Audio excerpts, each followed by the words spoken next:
Okay, example number 2. An unknown resistance is connected to a 12-volt battery and it draws 2 amps of current. So part A says, what is the resistance? If we want to know the resistance, we're going to use Ohm's law. So we're going to say V equals I times R. We know the voltage is 12 volts. Current is 2 amps. R is what we're looking for. We're going to divide both sides by 2 amps. Cancels out on the right side, and we get that the resistance is equal to 6 ohms. If you want to do 6.0 ohms, that's fine too. All right. Part B says how many kilowatt hours are consumed by the resistor in 1 week. When we look for kilowatt hours, we are looking for energy. Energy is equal to power times time. I'm going to write that down up here. E equals P times T. So a kilowatt is a unit of power, and obviously an hour is a unit of time. So this one is a specific unit of energy that is going to use kilowatts multiplied by hours. Okay. So for part B, we do not know the power off the top of our head, but what we do know is voltage and current. So we're going to say E equals P times T, right? And we know that power equals voltage times current, right? Which we know both of. So we're going to say voltage is 12.0 volts. Current is 2.0 amps, and that's going to give us 24 watts.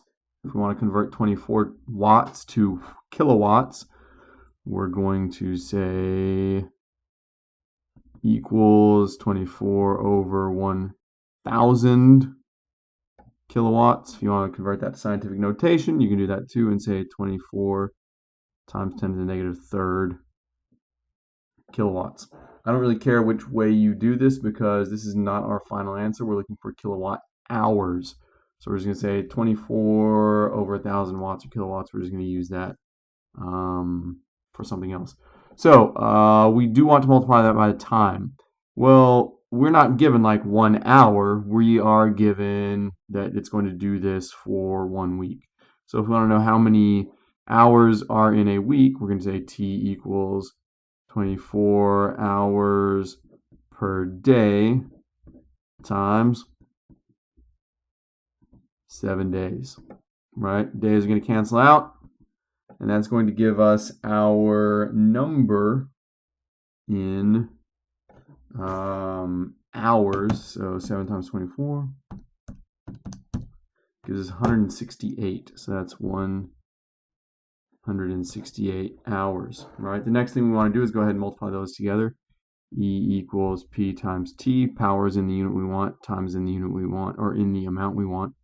So we're going to say equals 24 times 10 to the negative third kilowatts times 168 hours, right? So 24 times 10 to the negative third times 168 gives us 4.032.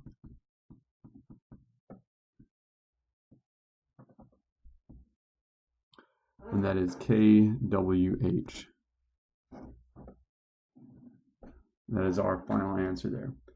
The very last part of this problem says if the same resistor is connected to a 1.5 volt battery, find the current through the resistor. All right, so we got the resistor connected to a 1.5 volt battery. We have to redraw our circuit. I suppose you don't have to, but it's a good idea to. So we have 1.5 volts, and we say the same resistor. So that means our resistor is from up here 6 ohms. All right, and we want to know the current through the resistor. V equals I times R. Voltage is 1.5 volts. So we're going to say 1.5 volts equals I times 6 ohms, divided both sides by 6. Cancels out on the right side. And we find the current to be equal to 0.25